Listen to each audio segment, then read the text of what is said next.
This is episode number 6 with Paul Kazanofski. So let's go, go, go, go. I'll follow, wherever you go, 'cause you're... Hi everyone, welcome to the Inventions Show, a podcast about all things invention and reinvention in life and business. My name is Tacklee, entrepreneur, international property investor, inventor, and the host of the show. All right, let's get into it. Today, I've got an awesome guest with an amazing story, full of personality, energy, and life, and I'm thrilled to have him on the show. Paul Kazanofski, Senior Managing Partner at Revision Homes, real estate investor, property serial entrepreneur, builder, and not to mention a boxer. So mind-changing, life-changing, and business-changing. You can't help but love this guy. So welcome, Paulie, and thanks so much for taking the time to be with us today. Always a great time, man. It's so great to be with you guys. Look at you, got the earphones. You look professional, man. You look professional. You're an inventor and you're inventing things. You got to wear the earphones. You got to look good at all times. That's awesome. That's awesome. Now, the first thing I'd like to ask all my guests, Paulie, is for those who are not familiar with yourself and your work, can you please give us a window into your background, life story, stuff like what do you do and who are you? Well, my backstory starts, I come from very humble beginnings. I tell people my story a lot. And I grew up with a single mom, didn't really know my father because they got a divorce when I was 4. They were immigrants from former Yugoslavia. And, we lived in Canada and I was just a little kid. And when they broke up and, when I was a real young kid, it was just me and my mom. My dad, he ended up moving to Ontario. And so I grew up in a place called Pointe St. Charles in Montreal, which was really the inner city. And the only thing you did in Pointe St. Charles is you got in trouble or you're boxing or you're playing hockey. One of the two, because in Canada, hockey's our national sport. Well, to play hockey, it's very expensive for ice time and things like that. I always loved, athletic. I was a very good athlete, even as a young kid. And one day I was getting picked on by 3 brothers that lived across the alleyway from me. And my mom threw down the broomstick and said, beat them with the broomstick because they were attacking me. So I picked up the broomstick and I was crying like a big baby and I was swinging the broomstick at them. And so that day was the day, and I was 9 years old. That was the day she brought me to the local gym, which was literally like within 150 yards or 150 meters, from my house. And I just fell in love with boxing, and there was a very high level trainer there. And I got really good. I'm a lefty. I'm a southpaw. So he said to me after 2 months doing boxing, he said, promise me one thing, young kid. And I said, what's that? He said, don't ever quit doing this because you're a natural. And so I found something that I was great at because I was never a good kid in school. I was a good kid, but I wasn't a scholar kid. I had dyslexia, so I wasn't good at reading and things like that. So to make a long story short, I became a really highly decorated amateur fighter. And then with that, I was able to get out of the ghetto and move to California. And I came to California and I was either going to be a drummer because I play drums also, or I was going to be a pro fighter and become a world champion and make money. At least that's what I thought. And the good thing that I had hope, and I never did drugs. I never drank. I didn't do what the kids in my neighborhood did, is because I found something that I was passionate about, which was drumming and playing sports and boxing. And so it kept me away from like the bad kind of lifestyle in where I grew up in the humble beginnings, like the ghetto kind of thing. And when I got to California, I met my aunt and uncle and they were in real estate. And so for the first time I had met, other than being an actor or a rock star or an athlete, I met people, just regular people, hardworking people that became really wealthy. And so that opened up my mind to business. And my uncle and aunt although I didn't know it at the time, they're like, man, you got this personality. You can do this. You're very intelligent. For the first time, people were telling me you're great at business. You're great building relationships with people. You could do really well. Well, all I heard when I was going through school was, he's not smart. He can't read good. He can't spell good. So I always thought like, well, maybe I'm not going to be something. But when my aunt and uncle, who were really successful in the real estate game, said that you can do this and you could be amazing, people love you, you learn quick, I was like, man, for the first time, somebody sees some talent in me other than being an athlete or a musician.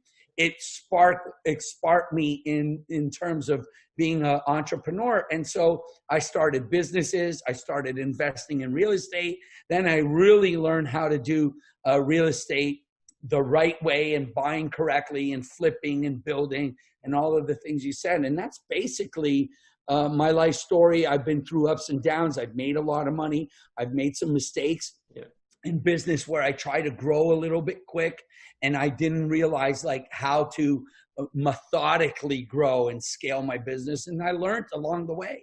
And now I help a lot of people through speaking and coaching and all that, doing, webinars and podcasts for people. Awesome. So that's my story, and I'm sticking to it. I love it. Love it. So Paulie, you've probably lost count, but do you know roughly how many, including all the flips, wholesale, and everything that you've done, roughly how many property deals have you done to date? Do you know? Actually, I didn't lose count because it's public record. Yeah. And I'll tell you why I know the count, because it's going to sound like I always know my numbers. Now, anybody who knows when you're a right brain, you don't always know your numbers, but there's a reason why I know my numbers. And I will share those numbers with everybody listening. I remember the first time ever speaking, I was invited by Keller Williams to speak here locally, about an hour away from where I live here in Nashville, Tennessee, Music City. And it was a place in Clarksville, which is about north of the city, about an hour away. And I went up there, and it was the first time anybody had ever wanted to hear my story about flipping houses and doing real estate. I guess somebody told them, hey, this guy could be good at speaking. He's got a good personality. He's very open, very honest. He doesn't make up stuff.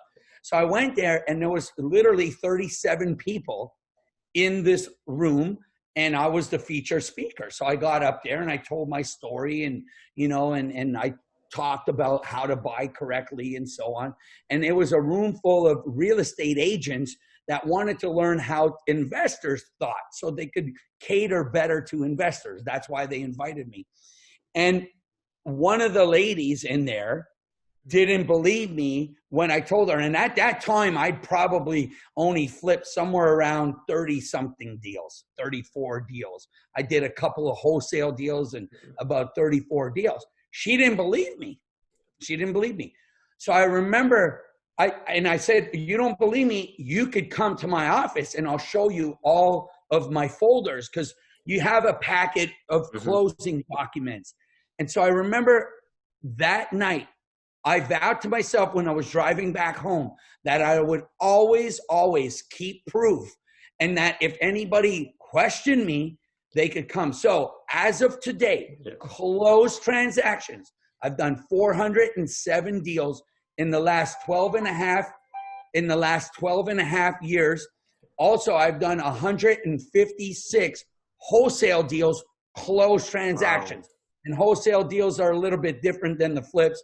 They're just simply putting a house under contract and flipping the paper without touching the house. So it's been quite a journey, and that's why I know my numbers on that. That's awesome. That's awesome. So, Paulie, if you could turn back time, and talk to your 18-year-old self, or even younger, what would you tell him? What do you wish you would have known when you first started out? Well, obviously, I wish I would have known what I know now. And I think as we get older, we always say, I wish I knew what I know now. To be honest with you, and I've had this question asked, and it's a good question.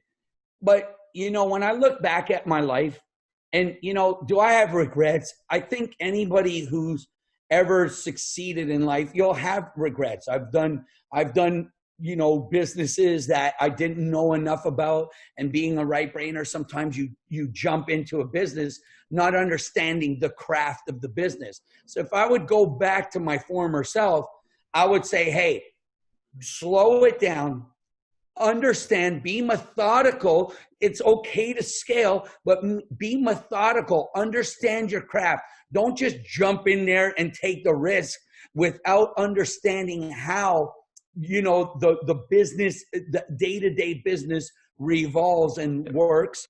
And then but to be honest with you, as a human, when I look back, I wouldn't tell my 18 self to do much more different than what I did, because remember, I left Canada illegally. I came here and all my friends were going to come with me, my bandmates.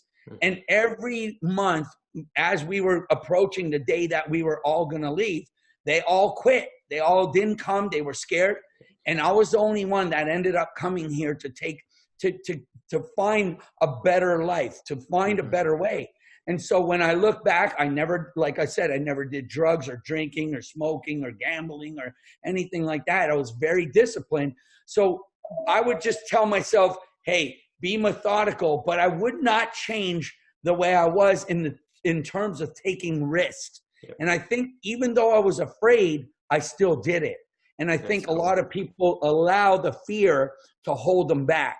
So that's kind of what I would tell myself, but I would still say, keep doing what you did, because there's a reason why I am where I am today. And I always had that kind of risk type of being able to take the risk, even though I was a little bit afraid, just like anybody would be. Oh, that's awesome. That's awesome. Now, can you please share, just for our listeners or those watching to learn, what do you think has been your biggest challenge or failure to date? Oh man, there's so many. Look, sometimes it's the patience. I think we all want it right away. And I'm a type of guy, man. I get angry when I fail. I mean, I'm not nice to be around if I make You're a mistake. boxer, Paulie. I don't want to be around you when you. Yeah, and like I'm not a violent guy. I mean, I never try to beat up people unless they need a beating on the streets.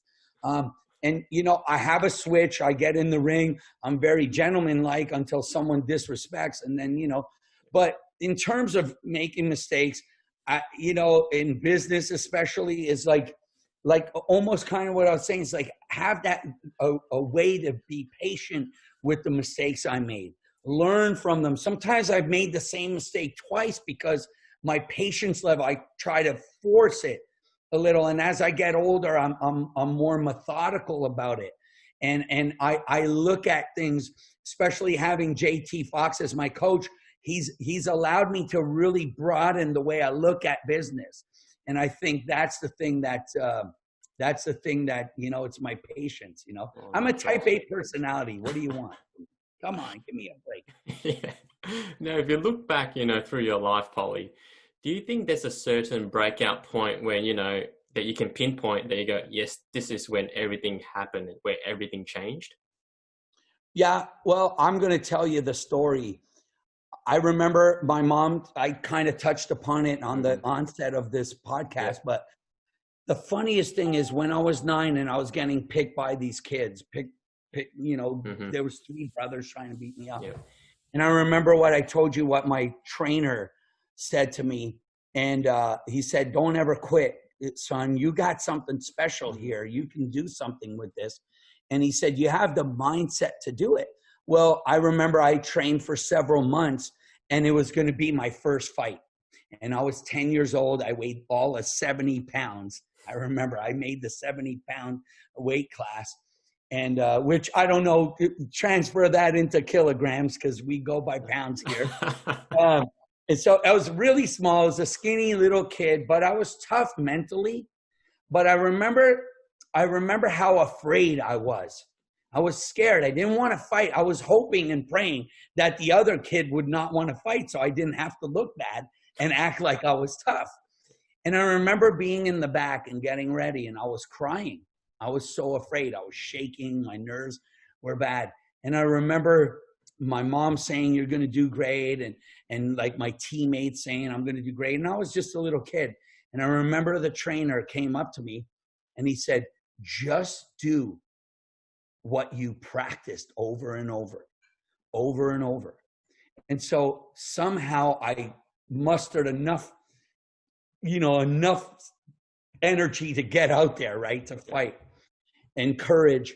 And so I walked in there and I actually did everything that I trained for over and over and over and over again. And I won rather easily, and the kid had been fighting for a lot more time than me and so on. But that was the first moment I said, even though I was afraid, the victory of winning made me feel so great. And I found something that I can connect with myself. And I was like, oh my God, if I just applied myself to everything I do in my life, then this victory feeling, this winning is a great feeling. And I think that was the first time that I realized I connected the two with the hard work, the dedication. And I did work hard. And my whole life, even till this day in business, when I was a fighter, when I was a drummer, all the things I've done, all the things I even acted in high school in the drama club and all that stuff, I always applied myself and I learned my craft. And I got really good. And yes, was I afraid? I think we are all afraid. But every time I got afraid, I remember I went back to that 10-year-old, 70-pound kid and said, how did the victory feel? And I would get out there and even though the fear sometimes was like debilitating, I would go out there and somehow I won. And when you win, the winning outbeats the fear of doing anything in your life. So I always equate it to that. Amazing, Paulie. It's not about winning, but it's about winning. Yeah, it is. And look, I've lost in my life in the ring. I've never lost a street fight because there's levels to this. I mean, an average person or even someone bigger than me is not going to be able to beat me up because I have skills. Skills pay the bills. Yeah. In business, I've lost in business. I've gained in business. But I've learned, I hate losing, but I've learned to lose with dignity and respect. And, I hate, like I told you, I'll fight till the bitter end. And I've had some wars in the gym. I've had some wars in the business world. I've tried to get deals and I've lost deals and I've tried to get them. I've tried to meet people to learn from them and I'm persistent. But I've learned how to be a gracious when I didn't win, gracious and respectful. And I treat everybody with respect because, it's like I don't have an ego. I don't look at the body of work that I've done in all different arenas of my talents. I always, my competition is against myself. Yeah. And inside of myself, I'm never good enough. I don't care. When I won the world championship, I still felt like I could have done better. That's the God's honest truth. When I've done 407 flips, I still feel I should have done 507 flips. So I'm sure you're not far away, Paulie. I'm getting there. I'm getting there, buddy. So don't bury me before I quit. No worries. Now, in these interesting times, what will your advice be for our listeners and those watching? There's a lot of free time now with people, well, depending on where you are. Some places are starting to open up. Some places are still in a full lockdown. What will your, encouragement or words of positivity be for those people that are sitting at home with a lot of free time so they can, when things do open up, they can come out punching? Well, look, obviously no one ever thought we'd be in this situation. Coronavirus, the pandemic, unfortunately people losing their businesses and losing their jobs. It's horrible. And it really, honestly, it tears me apart. And sometimes you go through these things and it could really take a person down, a business down, your mental fortitude down. And then sometimes a person can fuel from this and learn from this and repivot and come up with ideas and come up with ideas how to drum up money out of the thin air and come up with maybe a business idea and do it. But what I would say is this, I'll share this story. When I was young, when I first got to California, and like I told you, I came here illegally. I had a two-way ticket. I ripped up the going home ticket, almost symbolizing that I'm burning the boats and I'm never going back, right? And I started this little audio company. And I started it very, very small, and I grew it rather quickly. And I was very young, 19. By the time I was 24, I had a liquid $1 million in my freezer, no lie. And I used to wrap it up like meat. And that's the in the freezer. I put it in the freezer. And let me tell you, money does freeze unless you put it in a Ziploc freezer baggie. And I just wrapped it up in tin foils to make it look like meat. Well, in the end, they do freeze up. So when you need money, you have to thaw out your money and lay it all over the bed. It looked Thanks like for the tip, Paulie. True story. So if you're going to put your money in the freezer, make sure you put it in the Ziploc, then wrap it up and make it.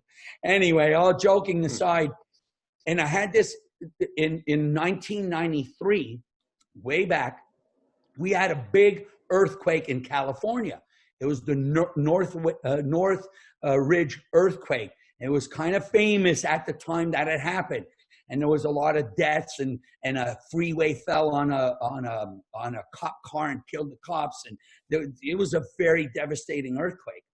And I remember I had to go out and sell with this audio company. The show must go on. And I remember every one of my sales guys that worked for me, including myself, when we got into the workplace that morning, getting ready to go out and sell our products and stuff, our audio, surround sound, everybody was, the demeanor in the office was not really at a high energy level, including myself, believe it or not. And I think I allowed what happened to seep into my brain. And I believe that all my sales guys that worked for me, and like I said, I had 20 somewhat guys working for me at that time. And I was a young guy and I didn't understand how to approach this tragedy. And so we all went out there and none of us sold. I did one sale. The rest of the teams that I put out there, the other 10 vehicles that went out to go sell the products that we were selling, the audio, everybody came in that night with their heads held low, and they were feeling down because they didn't make no money. They wasted money. They had to buy gas. They had to buy lunch and food and whatnot. And nobody made money. And so they came in and they were like, oh, everybody talked about the earthquake today. And I remember I was like, I started feeling angry. Remember what I told you? I get angry. I started feeling angry and I was like, that's bull. And then I caught myself feeding into what happened. And so I allowed what happened to get in my way. That's kind of like the coronavirus is happening right now. Is it real? Yes, it's real. Did the earthquake really happen in 1993? Of course it happened in 1993. And I allowed the fact that that happened to seep into my negative psyche and my mindset. And I allowed me to go out there and to go sell and allow that to get in my way. And then I saw one vehicle come in, say they did a zero. The next one come in with their heads hung low, looked like someone beat them up out there. Oh, everybody was negative. They were talking about the earthquake and this and that, whatever. So nobody sold anything except for me. I did one sale and I didn't really even make a lot of money on that sale because I just wanted to break the zero, the donut, what we used to call it. Mm-hmm. So that night I went home and I was so angry at myself. I wasn't even angry at my guys. I was angry at myself because they were looking at their leader hanging his head. So I vowed to myself that night that the next morning I got there, I would not let anybody talk about the earthquake, especially the clients that I was about to sell the next day. If they brought it up, I would just not even address it, and I would go right back into the sale. I would get them into my world, where I would take control and show them exactly what I wanted them to do. It's in sales, if you don't take control, right? If and in this case with the coronavirus, if you don't take control and build relationships and don't let it affect you, so when this is all over and the pandemic's over and you get back out there on fire with total energy and total belief that you can do it, then that will beat you. And so the next day I went out and I ended up selling 6 sales. And then I went back to the office and I reloaded another 6 of the home theater products. And I went out and did another 2 sales. That day I made maybe $1,500 in net profit. I did 8 sales and I got back and I was pumped. I was pumped, not because I did the 8 sales and I made over $1,500 or around there. It wasn't that. It was the fact that I realized right there and then that how powerful my mindset was and how powerful I am as a human being. And I was a young guy at the time. I was maybe in 93. I was basically 22, 23 years old at that time. And then my sales guys started coming in. They were all on a 0. And I asked them, what did you do? How many sales? 0. It was bad. Talking about the North. And I didn't tell them what I did yet. And so the other guys came in and everybody came in on a 0. And they were asking, and I showed them how I did 8 sales. Okay, which we all know, you could know because you know the inventory. And I took a lot of cash because my business was a very cash heavy business, either checks or cash. I took that money and we had a big ping pong table in the warehouse office space that we rented out for this business. And I took the money and I slammed it onto the ping pong table and it spread out, 100s, 20s, everything. And I said, I did 8 sales and I told them this story I'm sharing with you. Yeah. And I told them why I was mad the night before and how I would not let anything get in my way. And this story I've shared a few times in other podcasts on my Paulie's Corner on Millionaire Flicks. But I could honestly say when I slammed that money and I looked at each and every one of my sales and it was quiet in there. And we were all young, rowdy sales guys. And our teams were like where I would talk to them every day and motivate them. That was part of my job. I had to motivate my guys. And that night, I probably did one of my best motivational speeches to these young, crazy young guys, sales guys. And it was so quiet. And they just watched the passion and the belief that I had, that the next day we all went out and we had just regular sales days. People were selling, making money, and we were all back mentally. Yeah. Why I share this story with everybody listening is exactly the same thing that I would encourage you folks listening to me about this pandemic and Corona. Is it a tragedy? Absolutely. Am I sad that people have passed away and people lost their jobs? Absolutely. But for the people that use that as a crutch or an excuse, it's really in your head. Just like it was for all my sales guys back then when I was a young guy. And that's another point, a turning point I knew in my mind, that how powerful I was as a leader, as a salesperson, as an entrepreneur. And I wasn't the smart guy. I told you guys, I wasn't the guy that was supposed to succeed, right? But that point, I knew that anything in my life was possible if I didn't allow anything to get in the way.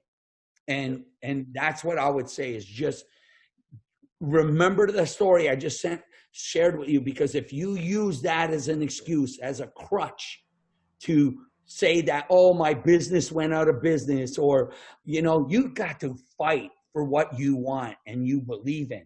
And that day, at a 23-year-old young kid, as a sales guy, I fought to make a point.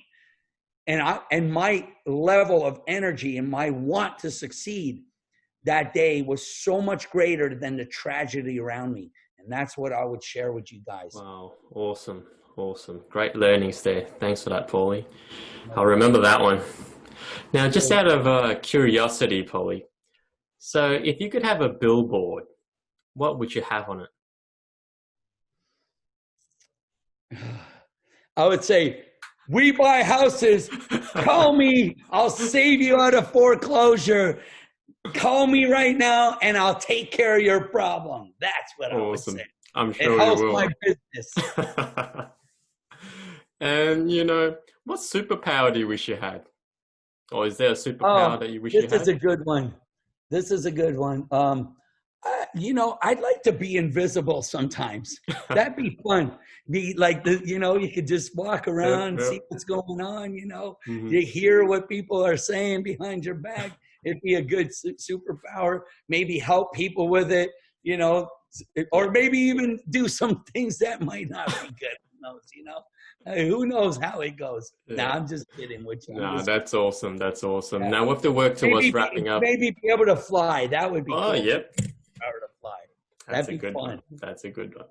Yeah, as I was saying, we have to work towards wrapping up, Paulie, and super mindful of your time. You know, incredible conversation. You're good, buddy. You're good. I'm good. Yeah, and I really appreciate your openness, your honesty, you know, and just basically showing your heart. You know, wear your heart on your sleeve. And really appreciate that. 2 last questions. The first is where can people find you? And, you know, if they want to get in contact with yourself and learn more about yourself. And the second is, go ahead. Sorry. Go ahead. Yeah, well, and the second is. You know, I'm on social media like Facebook, Instagram. You know, I have the show on Millionaire Flicks, Paulie's Corner. I talk about my life and what's going on in the week, real estate and motivational. Sometimes I'm honest. Sometimes I tell you I'm not feeling good that day. I lost this deal. And I'm very open. Like you just said, I'm not insecure, man. I don't need to be the smartest guy in the room. I don't have an ego. Listen, I was very popular in high school. I had a good, even though I grew up in humble beginnings, I had a good little thing going. And so I don't have insecurities. I'm just open. I'm me. I don't use words I can't spell. And, you know, and I make people laugh at that, but it's true. You know, I butcher the English language because of my grammar is not the best. I've worked on myself over the years. I didn't always sound like this. I didn't use some of even a little bit better of the vocabulary I learned. You got to remember, I was a street kid. I grew up in the streets. You know, I didn't have that much supervision. And, you know, even though, you know, like I shared with you guys, I was in the gyms and all that, but you know, what I saw, no kid should ever see, but that's what held me humble. And yes, I've become pretty successful in business and I have great friendships and, you know, all the things that I've done, but I never forget where I come from. And, you know, and I don't have, you know, bad things to say about my friends that I still know for 40 years that we grew up in the same neighborhood. I still love those guys. Unfortunately, they're not doing what they should be doing. And some of them are, you know, just doing the same old thing. And it's, you know, but I love them anyway. It's, you know what I mean? Awesome. Any last words of wisdom that you'd like to share, Paulie, with our listeners? My words of wisdom, it's very simple. And, you know, there's a lot of young entrepreneurs that's going to listen to this. You're yourself a young entrepreneur and you're a very nice young man. I loved when I met you and you're such a super great guy. But what I'll say is with social media, you see a lot of fake out there and people do some miracle thing and they claim that they have all this money and they made all this money in such a short period of time. And my words of wisdom to anybody listening is business is a friggin' marathon. And there's going to be ups and downs. And some of even the stories I shared with you here today. And, you know, I just urge people to create a real true life so that when you speak or you talk or somebody asks you questions, that you come from such an honest place that you don't have to lie to people about what you've done in your life. The good, the bad, or even sometimes the ugly. You could tell it so honestly and create that confidence in yourself that you can still tell people when you failed and when you had victory. And don't look at social media like all these so-called gurus or people that made it or whatever, because chances are they are not real about it and they just made up a lot of that. So just understand that you might get discouraged at times. And boy, oh boy, have I been in my life discouraged. You might make mistakes. And boy, I've made some mistakes in business and they have some big zeros on it.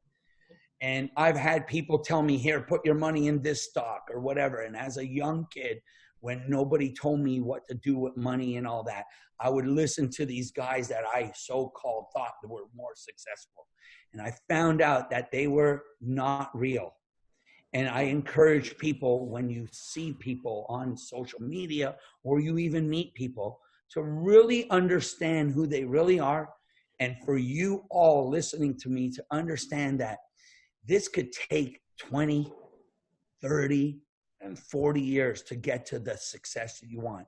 And to be able to be encouraging to yourself if you don't get there as quickly as you wanted to. Remember what I said about patience? I'm starting to learn it more and more, because I remember when I was young, I believed a lot of the fakeness out there. And I realized that they were being fake when I was really being real. And I was so honest, and I would tell people my honesty. So create your life so that when you tell about your life, it's fulfilled with honesty, encouragement, and a lot of courage, because it takes a lot of courage to be honest and don't have to make up a life that is not true. Why don't you create a life that is true, that's interesting, that pays you big dividends in the business world, and more importantly, as a character-driven, a principle-driven, and most important, a loyal-driven person. Yeah. Awesome. That's amazing, Paulie. And just like to say, thanks again, and really appreciate your time, to be with us today. And hope to see you in the near future.